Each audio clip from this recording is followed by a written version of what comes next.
열왕기상 21장 17절에 있는 말씀을 중심으로 해서 소유에 대한 욕심을 분별하라 라는 제목으로 말씀을 잠깐 묵상하고 기도하려고 합니다. 여러분, 성경 전체의 내용을 근거로 해서 우리 기독교를 뭐라고 이야기하냐면 언약의 종교다 이렇게 말합니다. 왜 언약의 종교라고 이야기하냐면 세상 창조 사역 이후에 그 하나님께서 인간과 언약을 맺으셨는데, 그 맺으신 언약은 하나님께서 약속의 땅을 근거로 해서 하나님의 나라가 이 땅에 임할 것들을 연결해서 성경 전체로 이어지기 때문에 그렇습니다. 그 땅에 대한 언약의 중심으로 끊임없이 하나님께서는 이 땅에 하나님이 어떤 분인지를 알고 드러내는 수많은 역사와 이적들을 행하셨습니다.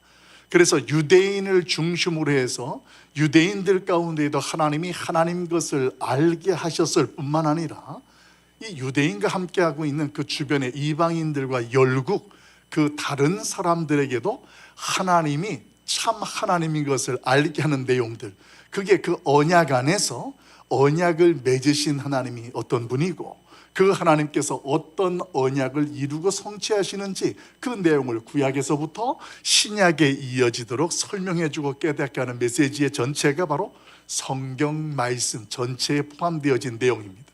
그 언약을 성취하는 구체적인 일들을 실천하면서 하나님께서는 누구를 가장 먼저 세우셨느냐면 아브라함이라는 사람을 세우셨습니다. 그래서 그 아브라함을 통하여서 하나님께서는 동서남북의 땅을 바라보게 하셨습니다. 그리고 그 땅을 내가 너희에게 주리라 이렇게 말씀하시면서 아브라함과 언약을 맺었습니다. 그렇게 맺은 언약, 그 땅을 우리는 젖과 꿀이 흐르는 가나안 땅이다 이렇게 성경을 통하여서 알게 되지요.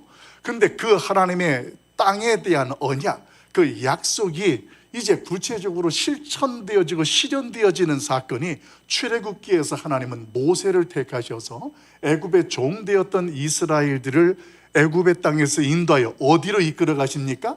하나님이 약속하셨던 언약 가나안 땅으로 그들을 구원하고 인도하는 역사로 모세를 사용하십니다. 그렇게 해서 모세를 통하여 이스라엘 백성들이 가나안 땅에 들어가게 되어지는데, 요단강을 건너고 가나안 땅에 입성한 이후에 하나님은 그 모세 이후에 그 다음 후계자 여호수아를 세웁니다.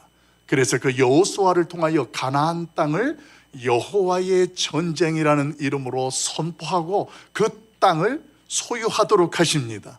이런 정복의 과정을 끝낸 이후에 하나님이 행하신 일 중에 하나가 이스라엘 백성들, 야곱의 아들들로 구성되어지는 12지파로 하여금 그 땅을 제비뽑기를 뽑아 땅을 분배해 주게 합니다. 그래서 12지파가 그 가나안 땅을 소유하게 되면서 그 땅은 어떤 땅이 되냐면 그 지파의 기업이 되는 거예요. 그 지파가 그 땅을 차지하고 그 땅에 살아가게 되어지는데, 여러분, 기업이라는 단어가 어떤 이 세상의 회사를 기업이라고 표현하는 그런 개념이 아니라 성경에서 말하는 이 지파의 기업이 되게 하셨다는 것은 그 생존의 가장 중요한 핵심이 되어지는 업이다, 근거다, 이것을 말하는 것이 기업이라는 뜻이에요. 그러니까 12지파가 땅을 기업으로 받았다는 것은 무엇이냐면 이 지파는 하나님이 여호와의 전쟁을 통하여서 그 지파에게 거저준 그 땅에 살아가면서 하나님이 거저준 그 땅에서 하나님의 은혜로 말미암아 그 땅에서 살아가는 것이 그 지파의 기업이 되어지고 본질이 되어진다는 것을 깨닫도록 하는 것, 이것이 오늘 그 하나님께서 12지파로 하여금 그 땅을 소유하고 기업으로 삼게 하신 궁극적인 목적이었습니다. 그런데 그 이후에 이제 땅을 분배받은 이후부터 이제 그 지파들이 점점 커지고 나라로 형성되어지면서 그런 나라들 가운데에 어떤 일들이 일어나게 되냐면 그 땅을 더 차지하려고 하는, 그 땅을 빼앗으려고 하는 전쟁들이 일어나게 되는 거예요. 그런데 그 전쟁에 일어나게 되는 동기가 어디 있었냐면, 먼저 유대인들이 아니라 그 주변에 살고 있던 이방인 열국들이 자기들이 가지고 있는 땅보다 이스라엘 백성들이 소유하고 있는 땅들이 좋아 보이고 또 가치 있어 보이니까 전쟁을 일으키는 겁니다. 그래서 땅을 소유하기 위한 욕심에 사로잡힌 사람들이 전쟁을 치르는 일들로 오늘날 역사까지 이어져 내려오게 되었습니다. 요즘에 가끔의 여러분들의 뉴스를 통해서 경험하게 되어지는 국제적인 불안감, 어떤 일들이 있습니까? 이스라엘과 이란이라는 나라가 여러 가지에 섞여진 이슈를 근거로 해서 전쟁이 지금 막 들썩들썩합니다. 또 그 전에 우리가 먼저 알고 있었던 러시아와 우크라이나가 전쟁을 치르게 되어지는 일들이 있었습니다. 그런데 여러분, 이렇게 지금 이슈가 되어지는 두 전쟁 가운데에 빠지지 아니하는 공통 주제가 하나 있습니다. 그것이 뭐냐면 종교적인 이슈라는 거예요. 뭔가 보면 그 안에는 종교적인 것을 명분으로 해서 그 종교적인 것 때문에 갈등이 일어나고 그 때문에 전쟁을 일으킨다고 우리 가운데에 들춰지고 드러나지만, 실질적으로 보게 되어진다면 종교적인 이슈는 어쩌면 본질 속에 드러난 가면과 같은 것입니다. 그 중심은 자기네가 조금 더 좋은 땅, 가치 있는 땅을 소유하기 위한 소유에 대한 욕심으로 땅을 더 갖고 싶은 거예요. 자기네가 힘을 더 갖고 싶고 넓은 영토를 소유하고 싶은 것이 이 시대에 전쟁으로 일어나는 거예요. 그 가운데에 종교심이라는 것이 포함이 되어지고 종교심의 갈등이 그 일들을 확산시키고 있는 드러나는 전쟁의 현실이 되었다는 것입니다. 이런 일들이 지금 저와 여러분의 주변에서 일어나고 있는데, 이런 일들이 그럼 오늘날만 일어난 일이 아니라 성경은 저와 여러분으로 하여금 이미 이 열왕기상 이 시대, 구약 시대에도 이 소유에 대한 욕심 때문에, 땅 때문에 전쟁이 일어나고 어떤 문제가 발생했다는 것을 저와 여러분에게 깨닫게 합니다. 그 이야기가 나봇의 포도원 이야기입니다. 오늘 그 이야기, 그 내용 속에 등장하는 사람이 누구냐면 바로 아합이라는 왕입니다. 근데 이 아합이라는 왕을 묵상하면 조금 아이러니한 것은 뭐냐면, 아합이 말이에요, 차라리 다른 이방 땅의 열국의 땅을 욕심을 부리면서 빼앗으려고 하는 것이 아니라, 지금 이 북이스라엘의 왕으로 있는 아합 왕은 자국민이에요. 자기 나라에 나봇이라는 사람이 소유하고 있는 땅을 차지하려고 지금 혈안이 되어져 있는 모습, 이게 지금 성경을 통해서 저와 여러분의 시선을 주목하고 있다는 거예요. 우리 말씀 한번 볼까요? 1절부터 3절 말씀, 제가 먼저 한 절 보고 여러분들 한 절 보고 교독하고 마지막 합독합니다. 제가 먼저 봅니다. 그 후에 이 일이 있으니라. 이스라엘 사람 나봇에게 이스라엘의 포도원이 있어 사마리아의 왕 아합의 왕궁에서 가깝더니, 아합이 나봇에게 말하여 이르되 내 포도원이 내 왕궁 곁에 가까이 있으니 내게 주어 채소 밭을 삼게 하라. 내가 그 대신에 그보다 더 아름다운 포도원을 내게 줄 것이요 만일 내가 좋게 여기면 그 값을 돈으로 내게 주리라. 같이 봅니다. 나봇이 아합에게 말하되 내 조상의 유산을 왕에게 주기를 여호와께서 금하실지로다 하니. 아멘. 이 내용을 읽어봐서 여러분 아실 겁니다. 이 아합이 왕궁을 짓고 살아가는데 그 왕궁 곁에 이 나봇이라는 사람이 소유한 포도원이 있는 거예요. 그 포도원을 보니까 이 어느 날 아합이 생각해 보니 저 포도원을 채소밭으로 바꿔서 이 궁 안에 있는 사람들과 자신이 신선한 야채를 재배해서 먹으면 궁 가까이 있으니까 참 좋겠다라는 판단이 들었습니다. 그래서 이 나봇에게 왕이 이야기하는 겁니다. 당신이 소유한 그 포도원을 나에게 파시오. 내가 값을 잘 치러주겠다. 만약에 그게 아니면 이 포도원보다 더 좋은 포도원, 다른 곳에 있는 것을 내가 당신에게 주겠다라는 이야기를 전합니다. 그런데 그 이야기를 전해 들었던 이 나봇이라는 사람의 반응이에요. 오늘 그 나봇이라는 사람이 이야기하는 일은 내가 왕에게 이 포도원을 넘길 수가 없습니다.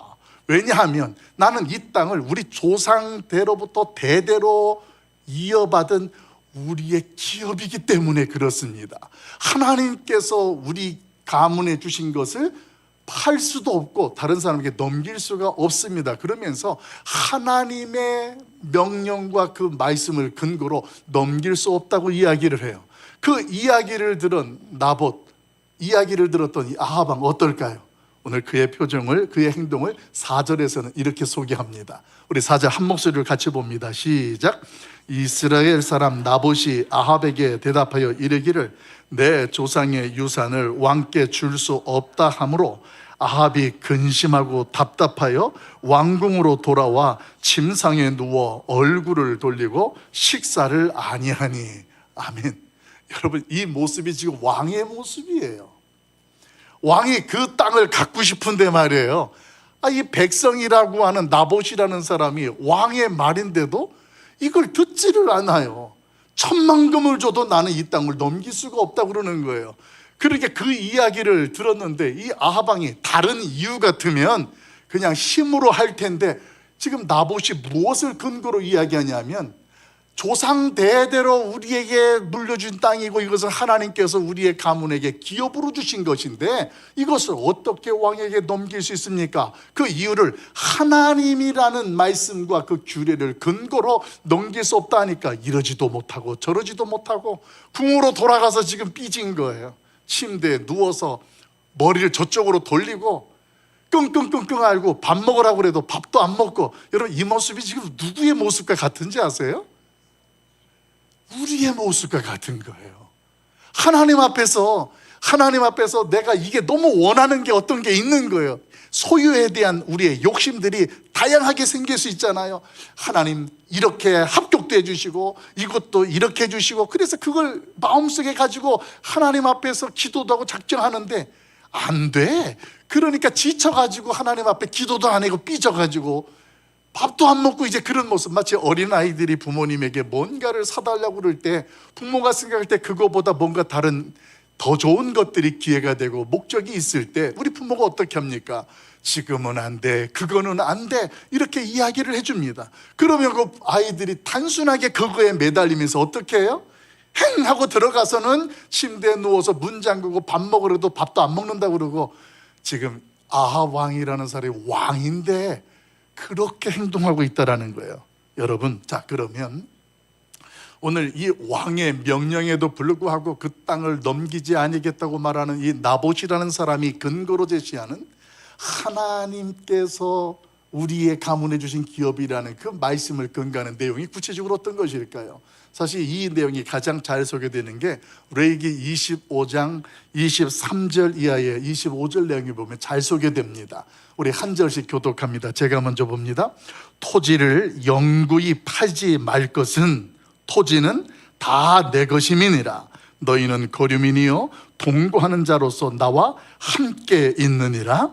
너희 기업에 온 땅에서 그 토지 무르기를 허락할지니. 만일 같이 봅니다. 만일 내 형제가 가난하여 그의 기업 중에서 얼마를 팔았으면 그에게 가까운 기업 물을 자가 와서 그의 형제가 판 것을 물을 것이요. 아멘. 여러분, 지금 23절에서 뭐라고 말씀하시냐면 이 모든 토지는 누구 것이라고요? 하나님 것이라고 이야기를 해요. 그러면서 앞으로 이 땅에 대해서 너희들은 절대로 팔지 말라 이렇게 설명을. 혹여 너희가 살아가면서 힘든 일 때문에 어떤 경우 그 땅을 팔았다면 그 땅에 대하여서는 앞으로 이렇게 하고 이렇게 할 것들을 분명하게 설명해 주고 있습니다. 여러분, 하나님께서 이렇게 토지 제도를 설명하고 말씀을 정하신 이유가 있었습니다. 그게 중요한 거잖아요. 그것은 말이에요, 그 같은 땅 위에 살고 있는 어느 누군가로 하여금 극빈곤층들이 있잖아요. 가난한 자들 있잖아요. 그들을 보호하기 위한 하나님의 규례와 제도가 바로 이 제도라는 것으로 선포되어졌던 것이었습니다. 이스라엘 백성들이 실질적으로 하나님 앞에 그 땅을 소유한 것을 보면 그 하나님이 말씀하시는 내용이 알아요. 어떻습니까? 아까 서론의 말씀을 드린 것처럼 이스라엘 백성들이 가나안 땅에 들어온 이후에 여호수아를 통하여 땅을 여호와의 전쟁으로 하나님이 소유하게 한 다음에 그 12지파로 하여금 아무런 공로 없이 그 땅들을 하나님께서 거저 기업으로 주셨습니다. 그러니까 그 땅은 누구 거냐면 원래 하나님 것인데 그 하나님의 것을 이스라엘 백성들에게 기업을 주면서 너희는 나의 은혜로 너희 민족이 너희 지파가 살아가야 한다는 것을 분명한 그 땅의 기업을 통해 알게 하고 그 땅에서 은혜를 입도록 했던 것들이 분명한 사실이었습니다. 그리고 그 땅은 각 지파별로 분배받았기 때문에 서로가 사고 팔 수 없다라는 것을 명백하게 했습니다. 하나님이 주신 그 땅에서 그 땅의 특징대로 그 땅에 어떤 경우는 농사가 잘 되는 땅이 있고 어떤 때는 목축업이 잘 되는 땅이 있고 어떤 땅에서는 물이 아주 너무나도 시원한 물들이 많이 나오고 어떤 때에는 그곳에는 나무를 통하여서 자기들이 살아가는 각 땅마다 하나님이 주시는 축복과 은혜들이 다 달랐다라는 것입니다. 그런데 그렇게 살아가다가 보면 어느 순간 그럼에도 불구하고 힘들고 어려울 때가 있을 때에 성경에 보게 되어지면 조금 전에 읽었던 레위기 25장 내용에도 보면 혹여 부득이 누구에게 팔았다면 팔지 말라고 했는데 팔았다면이라는 말이 나와요. 이 말을 우리가 분별해야 될 이유가 있어요. 이것은 어떤 땅의 등기를 넘기고 매매하는 그런 팔았다라는 개념이 아니라 그 땅은 그대로 소유하고 있으나 그 땅의 경작권을 넘기는 거예요. 그걸 성경에서는 팔았다 이야기를 하는 것이고 경작권을 받은 사람은 그 땅에서 농사를 짓습니다. 그 농사를 지으면 자기가 농사를 지은 것의 얼마를 그 땅의 지주에게 반납하고 드리는 거예요. 이것을 통하여서 자기들이 그 땅의 농사로 수익을 내고 살아가는 그런 일, 이것을 성경에서 만일 다른 형제에게 팔았거든 이렇게 이야기하는 거예요. 그런데 성경은 팔지 말라고 했잖아요. 그런 가정의 그런 이야기는 그 가문의 하나님이 기업으로 줬기 때문이다 이렇게 성경은 선언하는데 이런 내용들을 성경에서 잘 보여주고 그 사례를 설명해 준 성경이 한 군데 있어요. 그게 구약 성경에 룻기서라는 내용을 보면 그 이야기가 정확하게 나옵니다. 그 룻기서에 보면 룻기서의 땅을 기업으로 물려주어서 그 땅이 그 가문에 이어져가야 되는데 이 보아스가 가만히 보니까 이 나오미의 남편 엘리멜렉의 기업이 지금 이민을 다른 나라로 가면서 그 기업을 다른 사람한테 아예 넘겨버린 거예요. 경작권을 넘긴 거예요.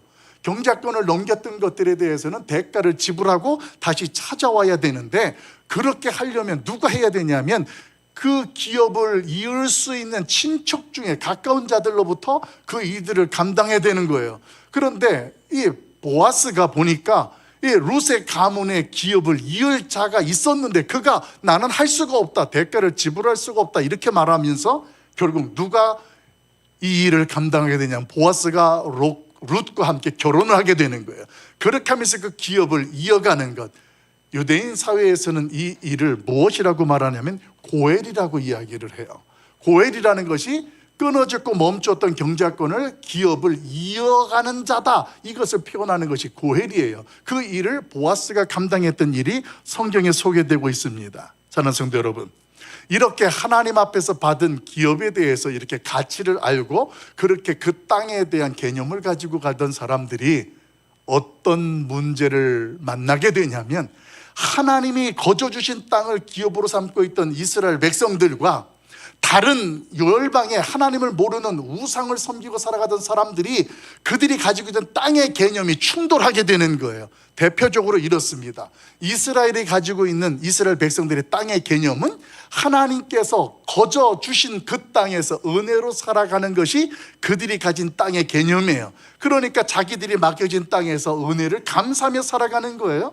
근데 이방, 특별하게 대표적으로 바알 신앙을 따르는 이방 국가의 사람들은 땅의 개념이 어떠냐면 이 바알이라는 신을 섬기는 그 나라의 왕이 제사장 역할을 감당을 해 나갑니다. 그러니까 바알이 모든 것들을 다 소유하고 있으니 왕이 내가 바알의 신을 대신하는 대리자이니 왕이 모든 땅과 재물을 다 소유하는 거예요. 그러니까 왕이 모든 것들을 다 가지고 있으면서 자신이 보기에 저 사람이 잘 할 것 같고 순종적이고 그러면 그 사람의 땅을 이만큼 주고, 어떤 사람은 땅이 요만큼 뿐이었고 아예 없는 사람도 있고, 이런 신앙, 이런 바알 신앙의 어떤 땅의 개념을 가지고 살아가다 보니 그 사회에서 어떻냐면 사람들마다 이 빈부의 격차가 너무 심해지는 거예요. 가난한 사람은 늘 가난하고 부자인 사람은 계속 부자가 되는 거예요. 그런 모습 속에서 히브리인들을 가만히 보니까 히브리인이 사는 땅이 좋아 보여요. 근데 바알 신앙을 가졌을 때 모든 땅은 다 바알의 것이다라는 개념을 가지고 있던 그들이 이스라엘을 침공할 수밖에 없는 거예요. 그래서 그 땅을 빼앗으려고 하는 것이 성경에 소개되어지는 이스라엘 백성과의 전쟁 이야기의 핵심이었습니다. 그런 가운데 이스라엘 백성들은 그 땅은 하나님의 것이니까 우리가 지키고 보존해야 된다. 그래서 이방 사람들과 전쟁을 하게 되는 거예요. 이렇게 땅의 개념이 다른 구체적인 내용을 실질적으로 보여준 사건이 오늘 나봇 포도원의 이야기입니다. 나봇과 아합 왕의 관계 속에서는 그 문제가 마찰되고 충돌되는 거예요.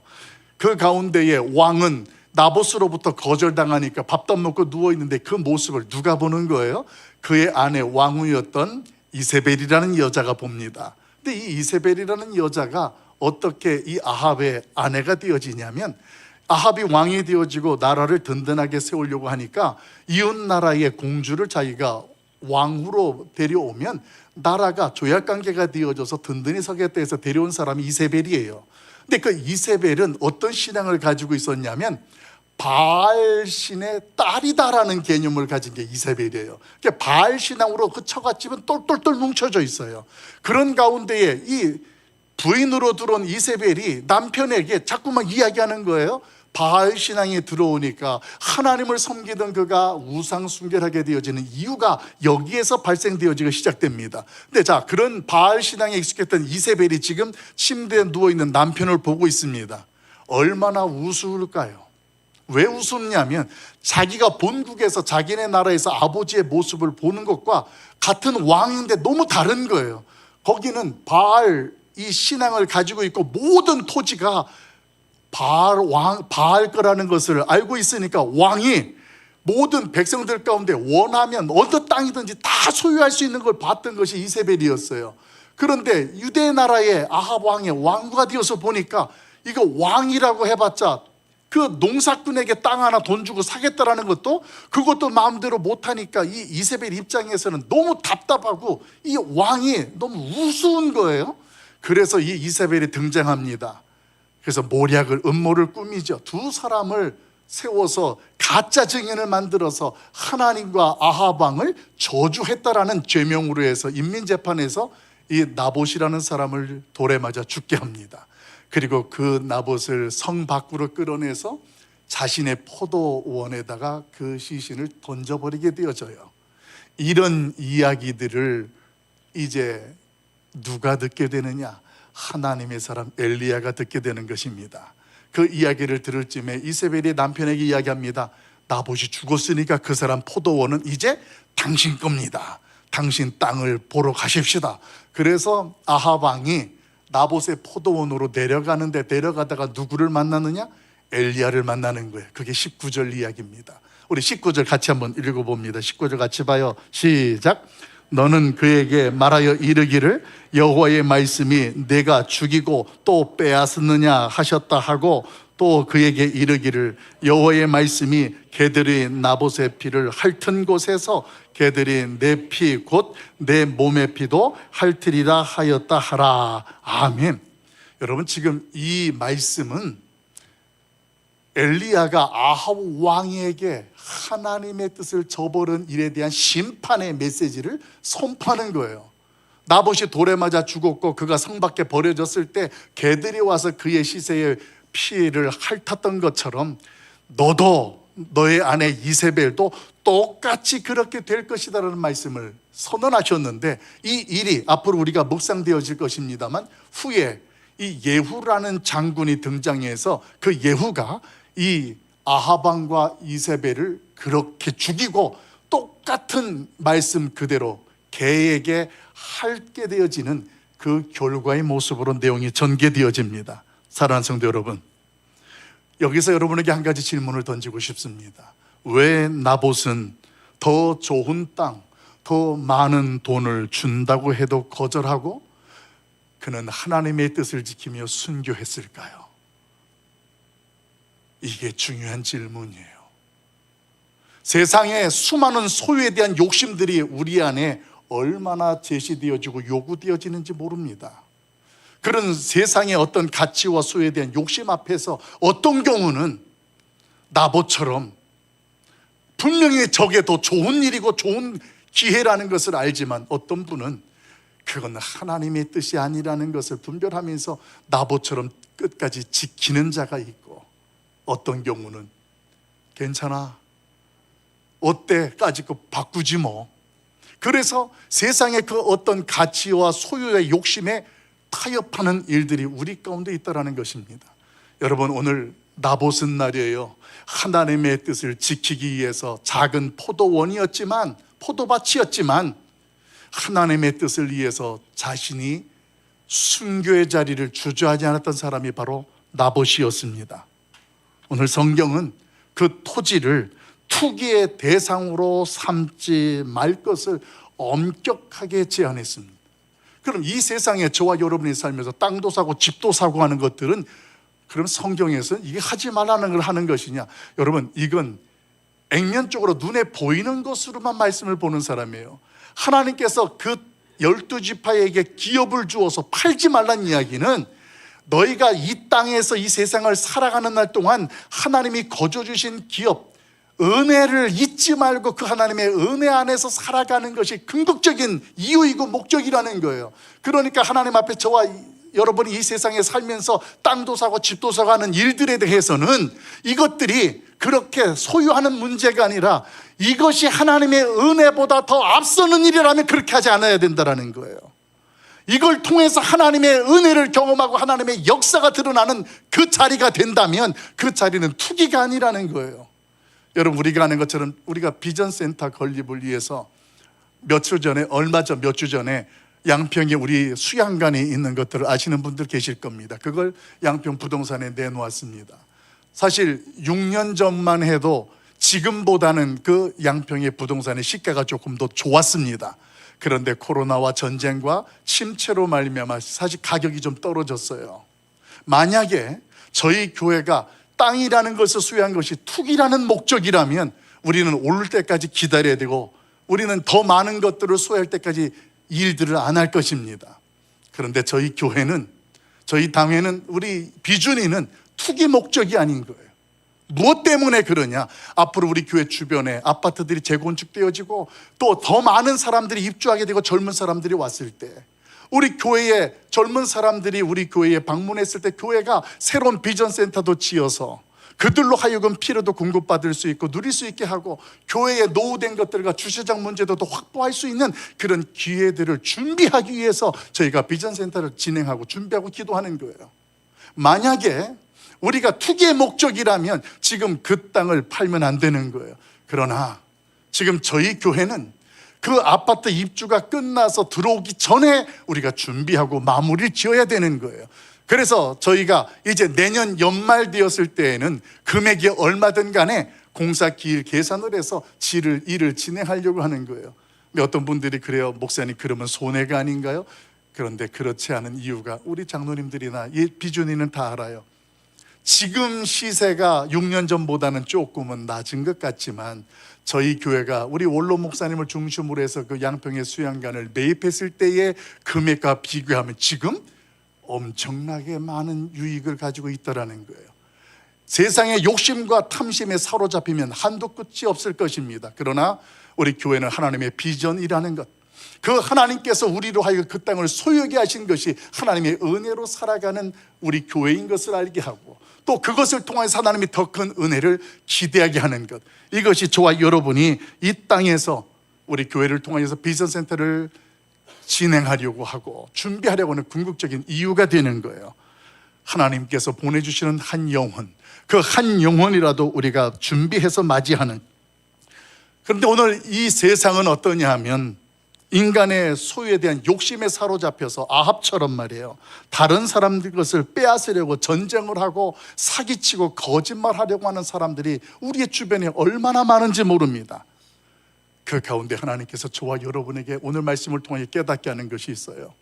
그런 세상의 소유의 욕심에 사로잡혀 있는 현실 가운데 하나님께서는 저와 여러분을 택하셨습니다.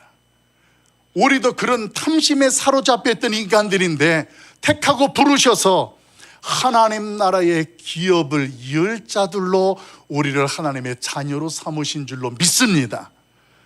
오늘 그 일을 행하신 구체적인 사건이 바로 예수님의 십자가 사건이에요. 그 예수님의 십자가의 은혜는 세상의 수의 욕심에 사로잡혀서 악을 행하던 죄악된 사망의 권세 아래 있었던 저와 여러분을 예수 그리스도로 말미암아 우리로 은혜를 입어 하나님의 자녀가 되게 하셨고, 하늘 기업을 이을 자들로 이 시간 저와 여러분을 부르시고 세우신 줄로 믿습니다. 여기에 놀라운 비밀이 하나 있어요. 두 번째 그 비밀은 무엇인가 하면, 마치 이스라엘 백성들이 아무런 공로 없이 가나안 땅을 분배받았던 것처럼 죄인 되었던 저와 여러분이 아무런 대가 없이 하나님의 은혜, 구원을 받았다라는 점입니다.